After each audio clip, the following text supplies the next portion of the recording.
بسم اللہ الرحمن الرحیم۔ ناظرین گرامی، روایت میں آتا ہے کہ قطب الاقطاب حضرت شیخ عبد القادر جیلانی الحسنی والحسینی الجیلانی، حضرت غوث اعظم شیخ عبد القادر جیلانی رحمۃ اللہ علیہ جب نماز ادا کرتے تو بہت زار و قطار رویا کرتے، یعنی گریہ زاری کیا کرتے تھے۔ روتے روتے آپ کی ہچکی بن جایا کرتی تھی۔ جب آپ رحمت اللہ علیہ مسجد میں اپنے مریدین اور شاگردوں کے ساتھ باجماعت نماز پڑھتے، اللہ پاک کی محبت اور عشق میں اتنے ڈوب کر عبادت کرتے کہ ان کے شاگرد آپ کی رقت آمیزی کو دیکھ کر، یعنی رونے کے انداز کو دیکھتے اور کہتے اگر اصل نماز دیکھنی ہے تو غوث پاک کی نماز کو دیکھا جائے۔ تو ایک بار کا ذکر ہے کہ آپ رحمت اللہ علیہ عراق کی مسجد میں سے باجماعت نماز پڑھ کر باہر نکلے۔ آپ کے مریدین بھی آپ کے ساتھ تھے۔ آپ نے دیکھا کہ اسی محلے میں کچھ بچے اخروٹ کے ساتھ کھیل رہے ہیں۔ آپ بچوں سے بہت پیار کیا کرتے تھے، گویا کہ خود بچپن میں کبھی بچوں کی طرح کھیل کود نہیں کر سکے، لیکن بچوں کو دیکھ کر آپ مسکراتے تھے۔ آپ آگے بڑھنے لگے اور مریدین کی بڑی جماعت بھی آپ کے ساتھ تھی۔ ابھی آپ زیادہ دور نہیں گئے تھے کہ ان بچوں نے ایک دوسرے کے کان میں کچھ بولنا شروع کر دیا اور اشارے میں باتیں کرنے لگے کہ کیا خیال ہے کہ جو بابا جی سب سے نمایاں ہیں، نورانی چمکتے ہوئے چہرے والے ہیں، سب سے آگے چل رہے ہیں، ان کو بولا جائے جو فرمائش ہمیں کرنی ہے ان سے کر دیں، کیا یہ ہمیں ڈانٹیں گے تو نہیں؟ تو کچھ سمجھدار بچے ہم زبان ہوئے اور کہا نہیں نہیں، یہ جو بابا ہے نا بہت اچھے ہیں، ان سے جو کچھ کہو گے انہوں نے وہ ہماری بات پوری کرنی ہے، ہم ان سے ایک میٹھی اور لذیذ چیز آج منگواتے ہیں۔ تو ان میں سے ایک بچہ جو سب سے بڑا تھا پاس آیا اور کہا بابا میری بات سنیں۔ آپ نے بہت پیار اور شفقت سے اس کے سر پر ہاتھ رکھا اور کہا بیٹا کہو۔ اس نے کہا کہ میرا دل کر رہا ہے کہ میں آپ سے کچھ مانگوں۔ آپ نے فرمایا کہ کہو بیٹا کیا چاہتے ہو؟ وہ کہنے لگا کہ مجھے آپ اس فلاں جلیبی والے سے جلیبی لا کر دے سکتے ہیں، میرا کھانے کا بہت دل کر رہا ہے۔ میں چلا جاتا لیکن بابا میری باری آنے والی ہے، جب تک میں جلیبی لے کر وہاں آؤں گا میری باری چلی جائے گی۔ آپ رحمت اللہ علیہ کے وہاں کے مشہور بزرگ بڑے سردار لوگ ہیں، آپ کے خادمین آپ کے نوکر بننے کے لیے جان کی بازی لگانے کو تیار رہتے ہیں۔ ادھر وہ بچے آپ کے رتبے کو بھی دیکھ رہے تھے اور یہ بھی دیکھ رہے تھے کہ آپ کون سی شخصیت ہے، لیکن پھر بھی اتنے سارے لوگوں کو چھوڑ کر آپ سے وہ بچہ کہتا ہے کہ بابا مجھے جلیبی لا کر دے دیں۔ بابا جی نے کہا کہ ٹھیک ہے میں لا کر دے دیتا ہوں۔ آپ کا ایک مرید آپ کے پاس آیا اور کہا حضرت آپ کیوں اس بات پر توجہ دے رہے ہیں؟ آپ اس بچے کی فرمائش پر جلیبی لا رہے ہیں۔ حضرت آپ پر میری جان قربان ہو، میں اس بچے کو جلیبی لا کر دے دیتا ہوں۔ آپ رحمت اللہ علیہ نے اسے اپنے ہاتھ کے اشارے سے منع فرمایا اور کہا اس نے مجھ سے کہا ہے نا تو میں ہی اس کی خواہش کو پورا کروں گا۔ پھر آپ رحمت اللہ علیہ اس جلیبی والے کے پاس تشریف لے گئے اور جلیبی والا کچھ دیر پہلے اداس بیٹھا ہوا تھا۔ آپ رحمت اللہ علیہ اس کی دکان میں تشریف لے گئے تو وہ خوشی خوشی سے جھومنے لگا۔ آپ رحمت اللہ علیہ نے اس جلیبی والے سے جلیبی لی، اس نے خوشی خوشی آپ رحمت اللہ علیہ کے ہاتھوں میں جلیبی تھما دی۔ وہ آدمی لگ بھگ 70 سال کا تھا، اس بڑھاپے میں بھی وہ کام کرنے پر مجبور تھا۔ اس کی آنکھوں میں آپ رحمت اللہ علیہ کو دیکھ کر آنکھوں سے آنسو آ گئے۔ اس نے روتے ہوئے کہا اللہ کا لاکھ لاکھ شکر ہے، اس نے میری دعا سن لی۔ آپ نے میری دکان میں قدم رکھے تو کئی دنوں سے آپ کے انتظار میں یہاں بیٹھا ہوا تھا۔ میں جانتا تھا کہ آپ ضرور میری دکان پر تشریف لائیں گے۔ آپ رحمت اللہ علیہ نے فرمایا تمہیں کیسے پتا تھا کہ میں تمہاری دکان پر آؤں گا؟ وہ کہنے لگا کہ حضرت عرصہ ہوا ہے، کئی مہینوں سے میرا کاروبار نہیں چل رہا تھا، میرا کاروبار دن بدن ٹھپ ہوتا جا رہا تھا، فاقوں تک کی نوبت آ گئی تھی۔ مجھے اپنی فکر نہیں تھی لیکن اپنے چھوٹے چھوٹے بچوں کی تھی۔ اس بڑھاپے میں اللہ تعالیٰ نے اولاد تو دی لیکن ان کو پالنے کا کوئی بندوبست نہیں ہو رہا تھا۔ میں نے اپنی اس پریشانی کا ذکر کسی سے کیا تو اس نے کہا کہ عراق کے ایک شہر میں چلے جاؤ، وہاں پر کوئی ایک فقیر ہے، اس سے دعا کراؤ، وہ جس کے لیے دعا کرتے ہیں اس کا کام بن جاتا ہے۔ میں اتنا پریشان تھا کہ اس آدمی کے کہنے پر اس فقیر سے ملنے چلا گیا۔ اس کی تلاش کر کے میں نے اس سے کہا تم میرے لیے دعا کرو تاکہ میرے کاروبار میں ترقی ہو جائے اور میرے رزق میں برکت ہو جائے۔ اور تنگ دستی دور ہو جائے تاکہ میں بیوی بچوں کا پیٹ پال سکوں۔ فقیر مجھے دیکھ کر کہنے لگا کہ تم پیران پیر غوث اعظم دستگیر رحمت اللہ علیہ کو نہیں جانتے؟ میں نے کہا میں نہیں جانتا۔ وہ کہنے لگا حیرت ہے کہ تمہیں یہ پتہ نہیں کہ تم ان کو جانتے ہی نہیں کہ ولیوں کے سردار ہیں۔ میں تو بہت چھوٹا سا فقیر ہوں، میری دعاؤں میں اتنا اثر نہیں کہ وہ غوث اعظم رحمت اللہ علیہ ہیں، جس کے لیے بھی دعا کریں اس کا بیڑا پار ہو جایا کرتا ہے، اور جب اس دور میں غوث پاک رحمت اللہ علیہ خود موجود ہے تو پھر ہمارا کیا مقام ہوگا ان کی دعا کے آگے؟ ہماری دعا کچھ بھی نہیں ہے۔ میں نے کہا اگر یہ بات ہے کہ آپ سے بڑا کوئی بزرگ ہے تو مجھے بتائیے کہ غوث پاک رحمت اللہ علیہ مجھے کہاں ملیں گے اور میں کہاں جاؤں ان سے ملنے کے لیے؟ وہ کہنے لگا کہ وہ جیلان میں ہیں، تم ادھر جاؤ، ہماری کیا جرت کہ آپ کے لیے دعا کریں۔ آپ رحمت اللہ علیہ جس کے لیے بھی دعا فرماتے ہیں اس کا بیڑا پار ہو جاتا ہے، اور اس کو کہیں بول جانے کی ضرورت نہیں ہوتی۔ حضور جب اس فقیر نے مجھے یہ بات کہی تو فوراً جیلان شریف میں آ گیا، اور یہاں پر میں نے آپ کی تلاش شروع کی۔ آج دیکھیے آپ خود بخود میری دکان پر تشریف لائے ہیں، اب دیکھیے کہ آپ کے آنے سے کیسا نور میری دکان میں آ گیا ہے۔ حضور میرے حق میں دعا فرما دیجئے، اللہ پاک میری زندگی کو آسانیاں عطا فرمائے، مجھے اپنی بیوی اور بچوں کی بہت فکر ہے۔ آپ رحمت اللہ علیہ نے فرمایا پریشان ہونے کی ضرورت نہیں، اللہ تعالیٰ سب معاملات ٹھیک فرما دے گا۔ یہ کہہ کر آپ تشریف لے گئے، اس بچے کے پاس آئے اور اس کے ہاتھ میں جلیبی تھما دی۔ ابھی وہاں سے جانے والے تھے، دوسرا بچہ آیا، اس نے کہا کہ بابا آپ نے اسے تو جلیبی لا کر دی ہے، مجھے بھی لا کر دیں۔ آپ نے اس سے بھی تسلی دی اور کہا میں تمہیں بھی جلیبی لا کر دے دیتا ہوں بیٹا۔ یہ دیکھ کر مریدین بہت غصہ ہونے لگے اور کہا کہ حضور ہم اس بچے کو جلیبی لا کر دے دیتے ہیں، آپ کیوں زحمت کرتے ہیں؟ لیکن آپ نے فرمایا نہیں، یہ بچے مجھ سے کہہ رہے ہیں نا، میں ان کا نہیں ٹال سکتا۔ حضور آپ بہت مصروف شخصیت ہے، کیوں ان چھوٹے بچوں کی باتیں سن رہے ہیں؟ آپ نے ہاتھ کے اشارے سے انہیں روکا اور فرمایا اللہ تعالیٰ نے ہمیں جس کام کے لیے چنا ہے بس وہ کام ہی ہم کر رہے ہیں، تم لوگ اللہ پاک کی حکمت کو نہیں سمجھ رہے۔ پھر آپ جتنی بار وہ بچے آپ کو بھیجتے رہے، آپ رحمت اللہ علیہ ان کے لیے جلیبیاں لاتے رہے، حتیٰ کہ آخری بچے کو بھی آپ نے جلیبی لا کر دے دی اور وہ مزے سے کھانے لگے۔ جلیبی کھانے کے بعد وہ آپ کو دعائیں کرنے لگے اور کہا آپ بہت اچھے انسان ہیں، جیسا کہ آپ کے بارے میں ہم نے سنا تھا آپ ویسے ہی ہیں، آپ اخلاق کے بہت عمدہ ہیں، آپ کی سخاوت کے بارے میں ہم نے جتنا سن رکھا تھا آپ اتنے ہی سخی ہیں، ہم آپ سے بہت خوش ہوئے۔ آپ رحمت اللہ علیہ مسکرائے، بچوں کی خوشی دیکھ کر آپ کو دلی اطمینان ملا۔ اب ایک اور نماز کا وقت ہو رہا تھا، آپ نے مریدین سے کہا کہ چلو نماز پڑھنے کے لیے مسجد میں چلتے ہیں۔ وہ سب مل کر مسجد میں چلے گئے اور اللہ کی عبادت میں مصروف ہو گئے۔ بسم اللہ الرحمن الرحیم۔ حضور سیدنا غوث اعظم کی پرورش نہایت ہی بابرکت ماحول میں ہوئی۔ آپ نے ابتدا میں گوشہ نشینی اختیار کی اور خود کو دنیاوی غلاظتوں سے پاک رکھا۔ آپ نے 51 برس کی عمر میں شادی کی۔ جب آپ سے اس کے بارے میں دریافت کیا گیا تو آپ نے فرمایا جب مجھے حضور نبی کریم صلی اللہ علیہ وسلم نے نکاح کی اجازت دی تو میں نے نکاح کر لیا۔ حضور سیدنا غوث اعظم رحمت اللہ علیہ نے اپنی ذات کو اللہ عز و جل کی خوشنودی کے لیے وقف کر رکھا تھا۔ آپ کی راتیں جاگ کر گزرتی تھی اور ساری رات آپ مراقبہ اور مشاہدہ میں گم رہتے تھے۔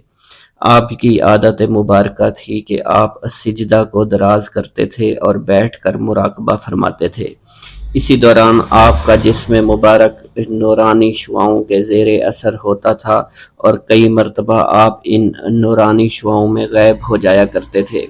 حضور شیخ ابو عبداللہ بن حسنین بن ابی فضل فرماتے ہیں کہ سیدنا غوث اعظم کے بعض دہقانی مریدین ہر سال آپ کے لیے گیہوں بوتے تھے اور جائز طریقہ سے اسے پالتے تھے۔ پھر آپ کے بعض مریدین اسے پیستے آپ کے لیے ہر روز 4 یا 5 روٹیاں پکاتے اور شام کو آپ کے پاس روٹیاں لے کر آتے تھے۔ آپ حاضرین میں ایک ایک ٹکڑا تقسیم کر دیتے اور جو بچ جاتا وہ اپنے لیے رکھ لیتے تھے۔ حضرت شیخ خضر حسینی سے منقول ہے کہ حضور سیدنا غوث اعظم نے ایک شکستہ دل فقیر کو دیکھا۔ آپ نے اس سے اس کی کیفیت کے متعلق دریافت کیا تو اس نے کہا کہ میں آج دریا کے کنارے گیا اور ملاح سے کہا کہ وہ مجھے دریا کے پار لے جائے۔ اس نے انکار کر دیا۔ میں اپنے اس افلاس کے سبب پریشان اور شکستہ دل ہوں۔ ابھی اس فقیر کا کلام جاری تھا کہ ایک شخص آپ کی خدمت میں حاضر ہوا اور 30 دینار آپ کی خدمت میں پیش کر دیے۔ آپ نے وہ دینار اس فقیر کو دے دیے اور فرمایا کہ اس ملاح سے کہنا کہ کسی فقیر کا سوال رد مت کیا کرے۔ حضرت شیخ معمر کا بیان ہے کہ میں نے حضور سیدنا غوث اعظم سے زیادہ کسی کو درگزر فرمانے والا نہیں دیکھا۔ آپ کی عطا کا یہ عالم تھا کہ ایک محفل میں 400 لوگوں کو ولایت کے مقام اعلیٰ تک پہنچا دیا کرتے تھے۔ بھوکوں کو کھانا کھلانا اور بیواؤں کی حاجت روائی کرنا آپ کا معمول تھا۔ جب کسی بیمار کے متعلق سنتے فوراً اس کی عیادت کے لیے تشریف لے جایا کرتے۔ فقراء کو آپ کے در سے بغیر سوال کیے عطا ہو جایا کرتا۔ حضور سیدنا غوث اعظم نے فرمایا کہ مخلوق سے کنارہ کشی سے قبل علم حاصل کرو، کیونکہ جو شخص علم کے بغیر عبادت کرتا ہے وہ اصلاح سے زیادہ فساد میں مبتلا ہو جاتا ہے۔ تمہیں چاہیے کہ شمع شریعت اپنے ہمراہ لے کر علم کی روشنی میں عمل کرو، پھر اللہ تعالیٰ تمہیں علم لدنی کا وارث بنا دے گا جس سے تم ناواقف ہو۔ تمہیں چاہیے کہ تمام اسباب و ذرائع سے تعلق منقطع کر کے رشتہ داروں اور احباب سے جدائی اختیار کر لو، تاکہ تم اپنے زہد کی وجہ سے اپنے قوت باطنی اور اپنے حسن ادب کا مشاہدہ کر سکو۔ خدا کے علاوہ تمام عالم اسباب سے اس خوف سے منقطع ہو جاؤ تاکہ تمہاری شمع معرفت نہ بجھ جائے، اور جب تم 40 دن ایک چلہ اپنے رب کے لیے مخصوص کر دو گے تو تمہارے قلب سے حکمت کے چشمے جاری ہو جایا کریں گے اور تم معرفت الہی کی تپش کا مشاہدہ کرنے لگو گے، جس کو حضرت موسیٰ علیہ السلام نے اپنے شجر قلب پر محسوس کیا تھا۔ اس کیفیت کے بعد تم اپنے نفس و خواہش، اپنے شیطان، اپنی طبیعت اور اپنے وجود سے کہو گے کہ ٹھہر جا، میں نے اس آگ کا مشاہدہ کر لیا ہے جو قلب موسیٰ علیہ السلام سے روشن ہوئی تھی۔ اس کے بعد تمہارے قلب میں باطن سے یہ آواز آنے لگی کہ میں ہی تمہارا رب ہوں، میری ہی عبادت کرو، میرے غیر کی اطاعت سے گریزاں ہو جاؤ، میرے سوا کسی سے تعلق مت رکھو، میری معرفت حاصل کر کے میرے غیر کو فراموش کر دو، غیر سے اعراض کر کے صرف میرے علم، میرے قرب، میرے ملک اور میری سلطنت کی جانب متوجہ رہو۔ جب تمہیں بقائے الہی حاصل ہو جائے تو تمہاری زبان پر اللہ تعالیٰ کا نام جاری ہو جائے گا اور تمہارے حجابات رفع ہو کر قلب سے قدورت زائل ہو جائے گی اور نفس کو مکمل سکون حاصل ہوگا۔ پھر جب اس کے الطاف غالب آ جائیں تو تمہیں خطاب کیا جائے گا، اے قلب فرعون، نفس کی طرف توجہ کر اور ان کو راہ ہدایت پر چلا، میری جانب آ جا اور ان سے کہہ دے کہ میرا ہی اتباع کریں، پھر انہیں رشد کے راستے پر ہدایت کر کے ان سے تعلق قائم کر، اس کے بعد پھر قطع تعلق کر کے دوبارہ استوار ہو کر آ جا اور اسی طرف استوار ہو کر دیکھتا رہے۔ حضرت شیخ معمر سے منقول ہے، فرماتے ہیں ایک مرتبہ میں حضور سیدنا غوث اعظم کی خدمت میں حاضر تھا۔ آپ بیٹھے کچھ لکھ رہے تھے، اسی دوران چھت سے 3 مرتبہ مٹی گری، 4تھی مرتبہ ایسا ہوا تو آپ نے جلال میں آ کر اس جگہ دیکھا جہاں سے مٹی گر رہی تھی۔ اسی دوران ایک چوہا اس جگہ سے نیچے گرا اور مر گیا اور یہ چوہا ہی وہاں سے مٹی کو کھود رہا تھا۔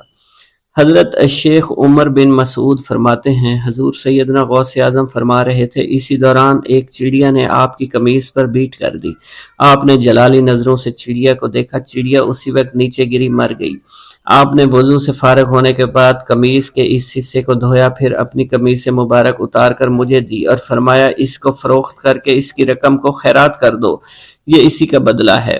منقول ہے حضور سیدنا غوث اعظم کے زمانہ میں ایک بہت ہی گناہگار شخص تھا، لیکن اس کے دل میں آپ سے بے پناہ محبت تھی۔ جب اس کے مرنے کے بعد اس کو دفن کیا گیا تو قبر میں منکر نکیر نے سوالات کیے، تو اس نے ہر سوال کے جواب میں شیخ عبد القادر کہا۔ منکر نکیر نے اللہ کی بارگاہ میں اس کے جواب کو پیش کیا تو حکم ہوا اگرچہ یہ بندہ فاسقوں میں سے ہے لیکن یہ میرے محبوب جو کہ صادقین میں سے ہیں ان سے محبت رکھتا ہے۔ 25 سال تک عراق کے بیابانوں میں سیاحت۔ شیخ ابو سعود کا بیان ہے کہ مجھ سے ایک دفعہ شیخ عبد القادر جیلانی رحمۃ اللہ علیہ نے فرمایا تھا کہ میں 25 سال تک تنہا عراق کے بیابانوں ویرانوں میں چلا کاٹتا رہا۔ میں لوگوں کو نہ جانتا تھا، لوگ نہ ہی مجھے پہچانتے تھے، البتہ اس وقت میرے پاس رجال الغیب اور جن آیا کرتے تھے جن کو میں علم طریقت اور اصول اللہ کی تعلیم دیا کرتا تھا۔ جب میں پہلے عراق میں داخل ہوا تو حضرت خضر علیہ السلام نے میرا ساتھ دیا، میں ان کو نہیں پہچانتا تھا۔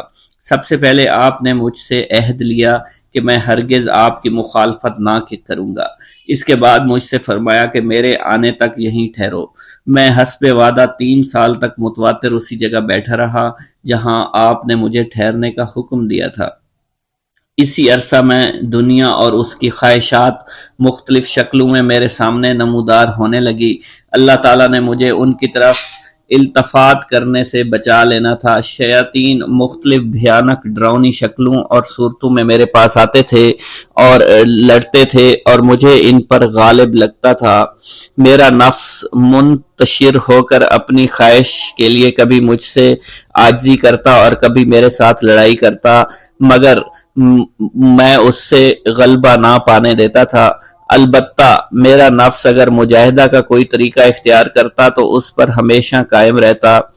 شہروں کے بنجر ویرانے اور غیر آباد اور خراب مقامات میں پھرتا اور نفس کو طرح طرح کی ریاضتوں، مجاہدوں اور مشقتوں میں ڈالتا رہا۔ چنانچہ 1 سال سبزی کھاتا اور پانی پیتا تھا اور 1 سال پانی پیتا اور سبزی یا کچھ بھی مل جاتا وہ کھا لیا کرتا تھا، اور میری نیند بھی پوری نہیں ہوتی تھی۔ ایک رات شدت سردی کی وجہ سے میں ایک ایوان کسرا میں جا کر سویا، وہاں مجھے احتلام ہو گیا۔ اسی وقت اٹھا اور دریائے دجلہ کے کنارے جا کر وضو کیا۔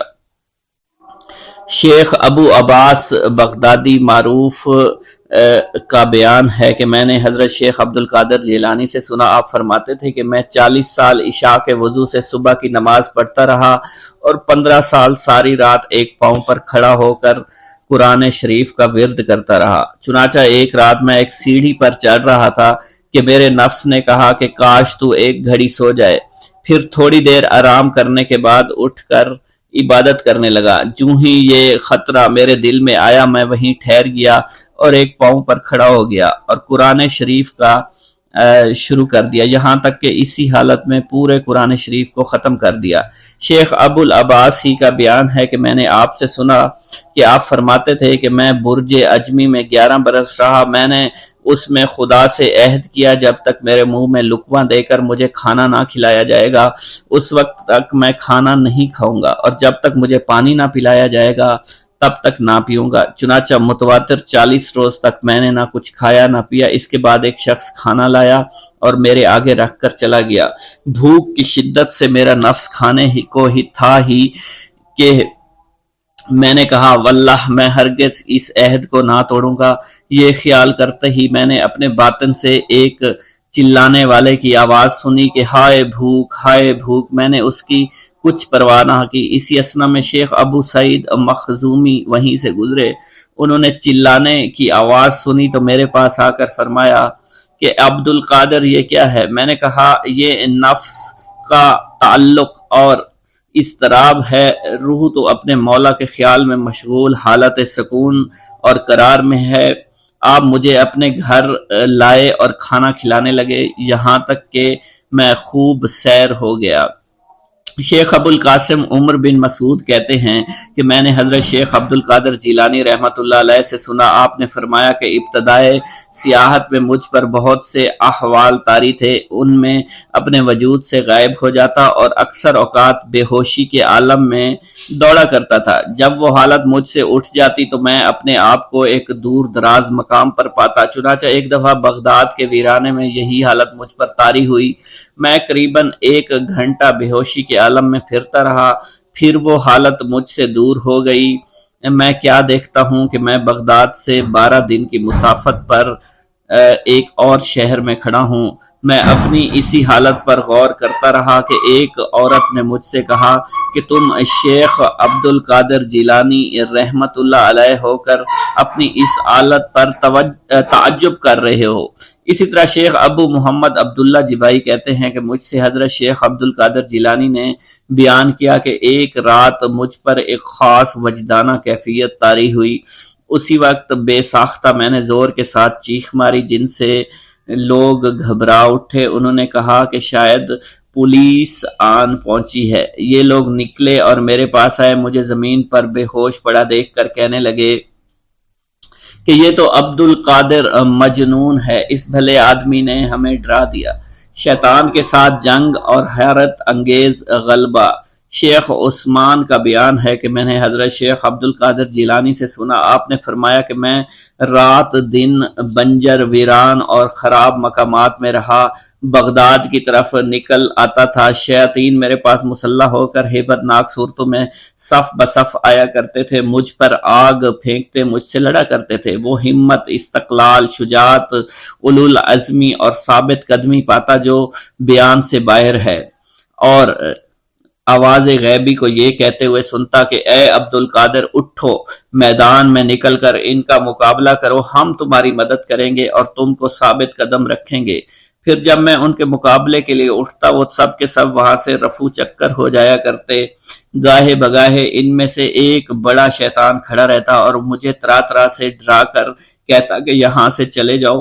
میں جرت کر کے اس کے منہ پر ایک تماچا رسید کرتا تو وہ الٹے پاؤں بھاگ جایا کرتے تھا۔ پھر میں لا حول ولا قوت الا باللہ العلی العظیم پڑھتا رہتا تو وہ وہیں جل کر خاکستر ہو جایا کرتا تھا۔ ایک دفعہ میرے پاس ایک بد شکل بھونڈی صورت کریہ منظر بدبودار شخص آیا اور کہنے لگا کہ میں ابلیس ہوں، مجھے اور میرے گروہ کو آپ نے عاجز کر دیا ہے، اس لیے میں آپ کی خدمت میں رہنا چاہتا ہوں۔ میں نے کہا چلا جا، دور ہو جا، مجھے تجھ پر اطمینان نہیں ہے۔ میرا یہ کہنا تھا کہ غیب سے کسی نے اس سے ایک ہاتھ اس کے سر پر مارا اور دماغ پر مارا اور وہ وہیں زمین پر ہی دھنس گیا۔ اس کے بعد میرے پاس پھر دوبارہ آیا اور آگ کے شعلوں سے میرے ساتھ لڑنے لگا۔ اچانک سبزہ دار ایک گھوڑے پر سوار شخص آیا اور اس نے مجھے ایک تلوار دی، جس کے دیکھتے ہی ابلیس الٹے پاؤں وہاں سے بھاگ گیا۔ تیسری دفعہ میں نے اس کو دیکھا، اس وقت یہ مجمع سے دور بیٹھا ہوا گریہ وزاری میں مشغول تھا، سر پر خاک ڈال رہا تھا، حسرت بھرا سانس لے کر کہہ رہا تھا کہ اے عبد القادر، اب میں تجھ سے بالکل مایوس اور نا امید ہو چکا ہوں۔ میں نے کہا اے ملعون دور ہو جا، میں ہمیشہ تجھ سے ڈرتا ہوں۔ تیرے یہ الفاظ بھی تیری شیطانیت اور مکاری کی دلیل ہیں۔ پھر اس نے میرے ارد گرد بہت سے جال بچھا دیے۔ میں نے کہا کہ یہ دنیاوی چیزیں اور یہ دنیاوی جال ہے جس سے تم لوگوں کو گمراہ کیا کرتے ہو۔ تب میں نے 1 سال تک اس کے طرف توجہ نہیں کی، یہاں تک کہ وہ سب کے سب وہاں سے دور ہو گئے۔ پھر اس نے بہت سے اسباب مجھ پر ظاہر کیے جو چاروں طرف سے مجھ پر احاطہ کیے ہوئے تھے۔ میں نے پوچھا کہ یہ اسباب کیسے ہیں؟ اس نے جواب دیا کہ یہ خلق کے اسباب ہیں جو تم سے ملے ہوئے ہیں۔ 20 برس تک ان کی طرف متوجہ رہا، یہاں تک کہ یہ اسباب مجھ سے بالکل منقطع ہو گئے۔ اس کے بعد مجھ پر میرے باطن کا انکشاف کیا گیا تو میں نے اپنے قلب کو بہت سے علائق سے ملوث پایا۔ میں نے دیکھا کہ یہ علائق کیا ہیں تو مجھ پر بتایا گیا کہ تمہارے ارادے اور اختیارات ہیں۔ پھر 1 سال تک میں ان کی طرف توجہ کرتا رہا، یہاں تک کہ وہ سب علائق منقطع ہو کر میرے دل کو ان سے خلاصی حاصل ہوئی۔ بھوک اللہ کے خزانوں میں سے ایک خزانہ ہے۔ حضرت شیخ ابو محمد فرماتے ہیں ایک روز میں حضور سیدنا غوث اعظم کی خدمت میں ایسی حالت میں حاضر ہوا کہ فاقہ سے تھا اور میرے اہل و عیال بھی کئی دنوں سے بھوکے تھے۔ میں نے آپ کی خدمت میں سلام عرض کیا تو آپ نے میری دلی کیفیت کو بھانپتے ہوئے فرمایا، اے جونی، بھوک اللہ تعالیٰ کے خزانوں میں سے ایک خزانہ ہے، اور اللہ عز و جل جس کو دوست رکھتا ہے اس کو فاقہ کی نعمت عطا فرما دیا کرتا ہے۔ حضرت شیخ زین الدین فرماتے ہیں ایک مرتبہ میں اور ایک میرا دوست حج کی ادائیگی کے بعد بغداد شریف آئے۔ بغداد شریف میں ہم کسی کو جانتے نہیں تھے اور ہمارے پاس صرف ایک قبضہ کمان تھی جسے فروخت کر کے ہم نے کچھ چاول خریدے اور انہیں پکایا۔ ہم ان چاولوں سے سیر نہ ہو سکے اور نہ ہی ہمیں کوئی لطف محسوس ہوا۔ بعد ازاں ہم حضور سیدنا غوث اعظم کی محفل میں حاضر ہوئے تو آپ کچھ کلام فرما رہے تھے۔ ہمیں دیکھتے ہی آپ نے اپنا کلام قطع کر لیا اور فرمانے لگے، حجاز مقدس سے کچھ مہمان آئے اور ان کے پاس قبضہ کمان کے سوا کچھ نہ تھا جسے انہوں نے فروخت کر کے چاول خریدے اور انہیں پکا کر کھایا، لیکن نہ ہی وہ سیر ہوئے اور نہ ہی لطف اندوز۔ حضرت شیخ زین الدین ابو الحسن علی بن ابو طاہر ابراہیم انصاری فرماتے ہیں ہم نے جب حضور سیدنا غوث اعظم کا یہ کلام سنا تو ہم نہایت حیران ہوئے۔ محفل کے اختتام پر آپ نے دسترخوان بچھوایا۔ میں نے آہستگی سے اپنے دوست سے اس کی پسندیدہ چیز کے متعلق پوچھا تو اس نے کہا حلوہ کھانا چاہتا ہے، اور میرے دل میں اس وقت شہد کی خواہش پیدا ہوئی۔ ابھی یہ سب کچھ ہمارے دلوں میں ہی تھا کہ حضور سیدنا غوث اعظم نے اپنے خادمین کو حکم دیا، جاؤ حلوہ شہد لے آؤ۔ خادمین نے حکم کی تعمیل کی اور حلوہ اور شہد ہمارے سامنے لا کر رکھ دیا۔ آپ کا اس طرح ہمارے دلوں کی بات پر مطلع ہونے سے ہم حیران رہ گئے۔ حضرت ابو حفص عمر بن صالح بغدادی ایک مرتبہ اپنی اونٹنی کو ہانکتے ہوئے حضور سیدنا غوث اعظم کی خدمت میں حاضر ہوئے۔ عرض کرنے لگے، حضور میں حج کے لیے بیت اللہ شریف جانا چاہتا ہوں، مگر میری یہ اونٹنی میرا ساتھ دینے کے قابل نہیں ہے اور فی الحال میرے پاس کوئی دوسری سواری بھی نہیں ہے۔ آپ نے اس اونٹنی کی پشت پر ہاتھ پھیرا۔ اس کے بعد حضرت ابو حفص عمر بن صالح بغدادی نے اس اونٹنی کو ایڑی لگائی تو وہ اونٹنی بیت اللہ شریف تک بھاگتی ہی چلی گئی اور کوئی دوسری سواری اس کے قریب نہیں پہنچ سکی۔ حضرت ابو حامد فرماتے ہیں میں ایک مرتبہ بغداد شریف میں حضور سیدنا غوث اعظم کی خدمت میں حاضر ہوا اور اپنا مصلی آپ کے نزدیک بچھا کر بیٹھ گیا۔ آپ نے مجھ سے فرمایا، اے حامد تم ان قریب بادشاہوں کے دسترخوان پر بیٹھو گے۔ چنانچہ جب میں حران واپس پہنچا تو سلطان نور الدین زنگی نے مجھے اپنے پاس رہنے پر مجبور کر دیا اور مجھے اپنا مصاحب خاص مقرر کر دیا اور ناظم اوقاف مقرر فرمایا۔ حضرت شیخ ابو المظفر اسماعیل سے منقول ہے کہ ایک مرتبہ حضرت شیخ الہیتی بیمار ہو گئے۔ حضور سیدنا غوث اعظم ان کی عیادت کے لیے تشریف لائے۔ آپ نے ان کے نزدیک کھجور کے 2 درخت دیکھے جو 4 سال سے خشک تھے اور ان پر پھل نہیں آتا تھا۔ آپ نے ان درختوں کے نیچے بیٹھ کر وضو کیا اور 2 رکعت نماز ادا فرمائی۔ کچھ دن گزرنے کے بعد ان درختوں پر پھل لگ گئے اور وہ دوبارہ سے سرسبز و شاداب ہو گئے۔ جھولی کو میری بھر دو ورنہ کہے گی دنیا، ایسے سخی کا منگتا پھرتا ہے مارا مارا۔ مولانا عبد الرحمن جامی فرماتے ہیں حضور سیدنا غوث اعظم کا ایک مرید آپ کے ہمراہ مسجد کی جانب جا رہا تھا۔ جمعہ کا دن تھا۔ اس دن کسی بھی شخص نے آپ کو دیکھ کر نہ سلام کیا نہ ہی کچھ توجہ فرمائی۔ اس مرید کے دل میں خیال آیا کہ پہلے تو آپ جمعہ کی نماز کی ادائیگی کے لیے بڑی مشکل سے لوگوں کے ہجوم میں سے ہوتے ہوئے مسجد کی جانب تشریف لے جایا کرتے تھے، اور آج کوئی شخص بھی آپ کو سلام نہیں کر رہا ہے اور نہ آپ کے نزدیک آ رہا ہے۔ مولانا عبد الرحمن جامی فرماتے ہیں ابھی یہ خیال اس مرید کے دل میں ہی تھا کہ حضور سیدنا غوث اعظم نے مسکرا کر اس مرید کو دیکھا پھر لوگوں کا ایک جمع غفیر اکٹھا ہو گیا اور ہر کوئی آپ سے سلام کرنے کا خواہش مند تھا، یہاں تک کہ اس مرید اور آپ کے درمیان ہجوم حائل ہو گیا۔ اس مرید کے دل میں یہ خیال آیا کہ یہ پہلا حال اچھا تھا جب میں اور آپ تنہا تھے۔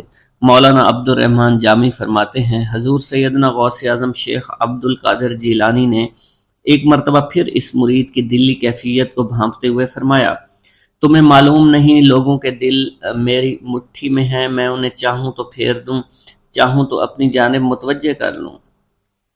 ایک مرتبہ ایک عورت حضور سیدنا غوث اعظم کی خدمت میں بیٹے کو لے کر حاضر ہوئی، عرض کیا میرے اس بیٹے کو آپ سے دلی لگاؤ ہے، آپ اسے اپنی غلامی میں قبول فرما لیں، میں اللہ عز و جل اور آپ کی خاطر اپنے بیٹے پر اپنے حق کو معاف کرتی ہوں۔ آپ نے اس لڑکے کو قبول فرما لیا۔ چند روز بعد وہ عورت اپنے بیٹے سے ملنے کے لیے آئی تو وہ لڑکا آپ کے حکم سے مجاہدات میں مشغول تھا اور بے حد کمزور اور لاغر ہو چکا تھا۔ اس عورت نے جب آپ کو دیکھا تو آپ اس وقت مرغی کا گوشت کھا رہے تھے، آپ کے سامنے ہڈیاں پڑی ہوئی تھی۔ اس عورت نے آپ سے کہا کہ آپ خود تو مرغی کھاتے ہیں جبکہ میرا بیٹا سخت مجاہدات میں مشغول ہے۔ آپ نے اس عورت کی بات سننے کے بعد ہڈیوں کی جانب اشارہ کیا اور حکم دیا، اللہ عز و جل کے حکم سے زندہ ہو جاؤ۔ آپ کا یہ فرمانا تھا کہ ان ہڈیوں سے ایک سالم مرغی زندہ کھڑی ہو گئی۔ آپ نے فرمایا کہ جب تیرا بیٹا اس منزل پر پہنچ جائے گا تو پھر جو چاہے گا کھائے گا۔ منقول ہے ایک مرتبہ حضور سیدنا غوث اعظم کو اللہ عز و جل کی جانب سے حکم ہوا کہ 700 مردوں اور 700 عورتوں کو واصل باللہ کریں۔ آپ نے اللہ کے اس فرمان کے مطابق مجمع عام میں نظر دوڑائی تو مجمع میں سے 700 مرد اور 700 عورتیں علیحدہ ہو گئیں۔ آپ نے ان پر نگاہ ولایت ڈالی تو وہ سب واصل اللہ ہو گئے۔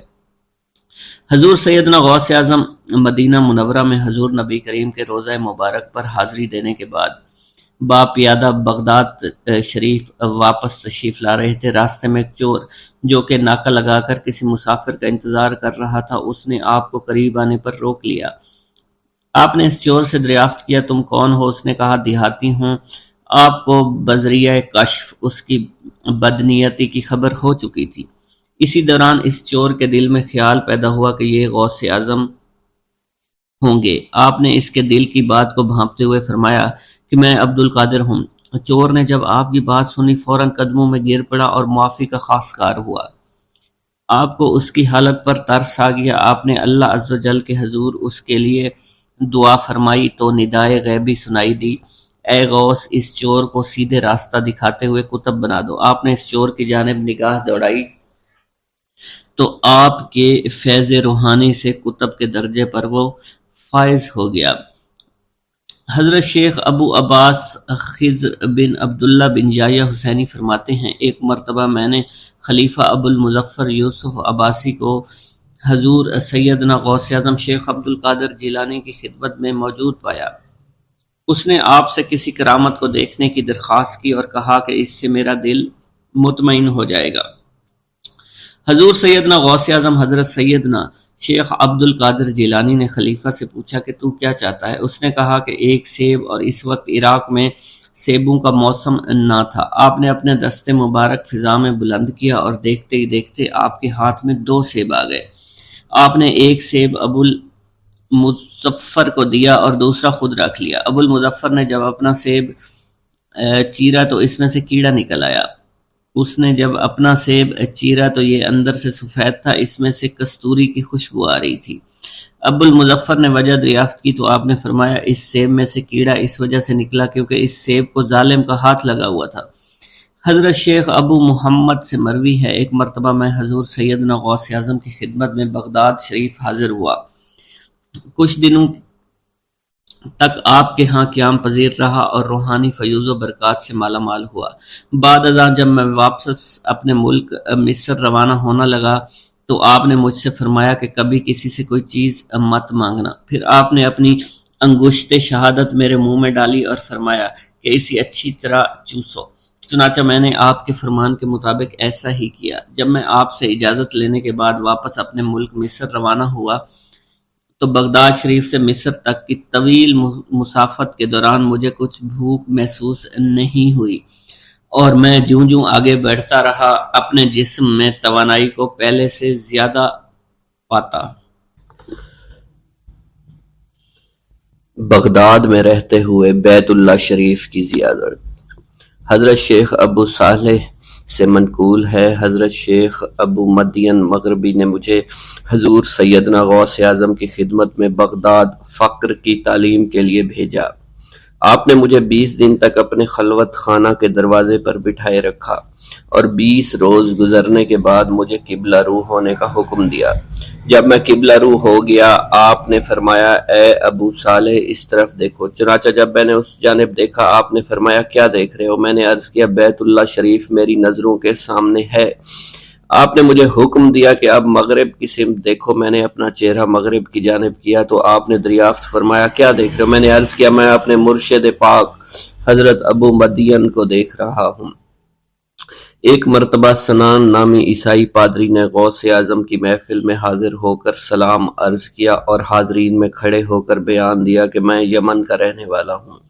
میں نے ارادہ کیا میں اسلام قبول کروں۔ اسی دوران میرے دل پہ یہ خیال پیدا ہوا کہ میں اس دور کی سب سے بڑی شخصیت کے دست مبارک پر کلمہ پڑھوں۔ اس سوچ کے دوران مجھے نیند آ گئی۔ خواب میں مجھے حضرت سیدنا عیسیٰ علیہ السلام کی زیارت نصیب ہوئی۔ آپ نے مجھ سے ارشاد فرمایا کہ تم بغداد شریف چلے جاؤ اور شیخ عبد القادر جیلانی کے دست حق پر اسلام قبول کرو، کیونکہ اس وقت وہ روئے زمین پر تمام لوگوں میں افضل و اعلیٰ ہیں۔ حضرت شیخ عمر الکیمانی رحمۃ اللہ علیہ سے منقول ہے، ایک مرتبہ حضرت سیدنا غوث اعظم کی خدمت میں 13 لوگ دائرہ اسلام میں داخل ہونے کے لیے حاضر ہوئے۔ ان لوگوں نے بیان کیا کہ ہم عرب کے عیسائی ہیں، ہم نے کلمہ پڑھنے کا ارادہ کیا، ابھی سوچ رہے تھے کہ کسی مرد کامل کے دست حق پر کلمہ پڑھیں، ہمیں ہاتف غیب سے آواز سنائی دی کہ بغداد جا کر شیخ عبد القادر جیلانی کے دست مبارک پر کلمہ پڑھو۔ حضرت ابو الحسن علی سے منقول ہے، فرماتے ہیں ایک مرتبہ ایک جماعت کثیر کے ہمراہ حضرت سیدنا غوث اعظم کی زیارت باسعادت کے لیے روانہ ہوا۔ اسی دوران بے شمار لوگ میرے پاس آتے رہے، اپنی مشکلات کے حل کے لیے مجھ سے کہتے رہے، میں حضور سیدنا غوث اعظم سے ان کی سفارش کروں گا۔ حضرت ابو الحسن علی بن ملاعب القواس فرماتے ہیں رستے میں ایک بد اخلاق لڑکا بھی ہمارے قافلے میں شامل ہو گیا۔ مجھے اس کا علم تھا کہ یہ اکثر و بیشتر ناپاک رہتا ہے اور بول و براز کے بعد استنجا بھی نہیں کرتا۔ حسن اتفاق کے حضور سیدنا غوث اعظم سے بھی رستہ میں ملاقات ہو گئی۔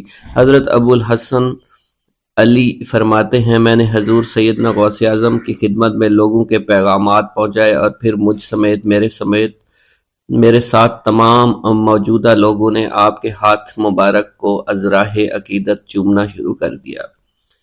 وہ فرماتے ہیں جب اس بد اخلاق لڑکے نے حضور سیدنا غوث اعظم رحمۃ اللہ علیہ کا ہاتھ مبارک چوما تو بے ہوش ہو کر زمین پر گر پڑا۔ جب اس کو ہوش آیا تو اس کے چہرہ پر داڑھی نمودار ہو چکی تھی اور اس نے آپ کے دست حق پر توبہ کی، پھر اس کا شمار نیکوں میں ہوا۔ حضرت شیخ زین الدین فرماتے ہیں میں نے حضور سیدنا غوث اعظم سے علم حاصل کیا۔ اللہ عز و جل نے مجھے 1 سال میں اتنا علم دیا کہ دوسروں کو وہ علم 20 سال میں بھی نصیب نہ ہوا ہوگا۔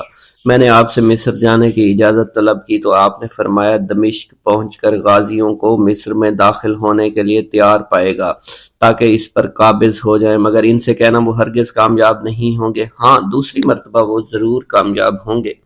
حضرت شیخ زین الدین فرماتے ہیں جب میں دمشق پہنچا میں نے وہی حال پایا۔ آپ نے بیان فرمایا میں نے ان سے کہا تو وہ نہ رکے۔ جب میں مصر پہنچا میں نے خلیفہ کو ان کو مقابلے کے لیے تیار کیا۔ میں نے خلیفہ سے کہا گھبراؤ نہیں، تم کامیاب ہو جاؤ گے۔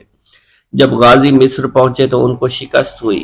شیخ زین الدین فرماتے ہیں خلیفہ نے مجھے اپنا ندیم خاص مقرر کر دیا اور اپنے ہر راز سے مجھے واقفیت دے دی۔ پھر دوسری مرتبہ غازی آئے، انہوں نے مصر پر قبضہ کر لیا۔ مجھے حضور سیدنا غوث اعظم کے قول کے مطابق ہر ایک سے 1.5 لاکھ دینار ملے۔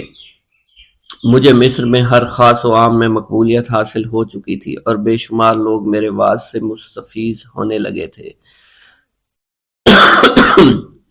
حضرت سیدنا غوث اعظم شیخ عبد القادر جیلانی کی خدمت میں ایک عورت حاضر ہوئی۔ آپ سے دعا کی درخواست کی کہ اس کے ہاں اولاد ہو۔ آپ نے مراقبہ میں جا کر لوح محفوظ کا مشاہدہ کیا تو وہاں لکھا تھا اس عورت کی قسمت میں اولاد نہیں ہے۔ آپ نے اللہ کے حضور اس کے لیے دعا فرمائی۔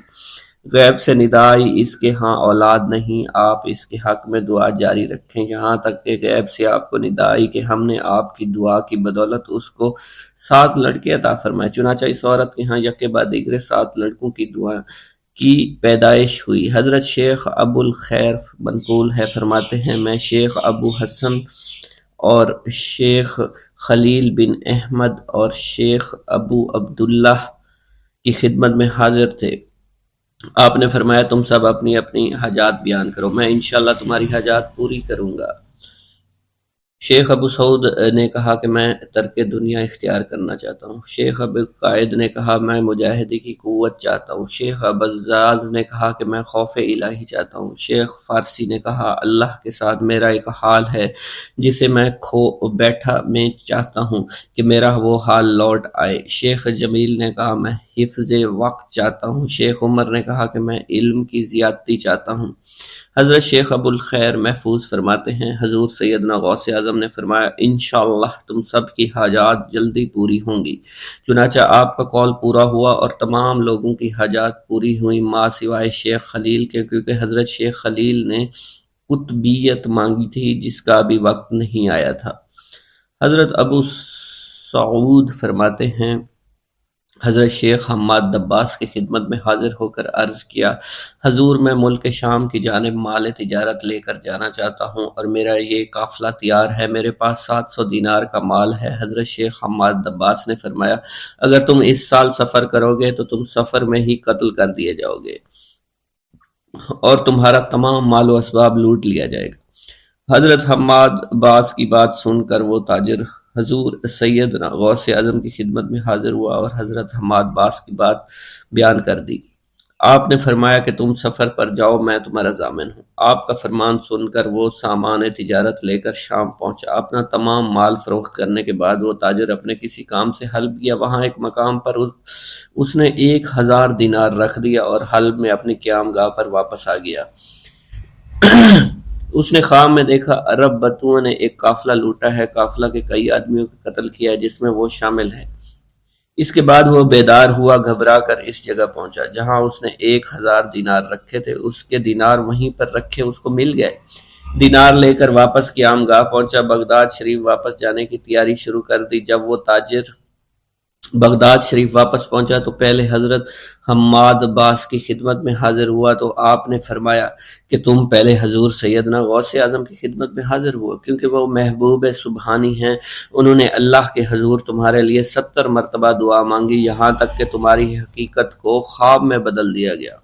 وہ تاجر آپ کی خدمت میں حاضر ہوا اور آپ نے حضرت حماد باس کی بات کی تصدیق کی۔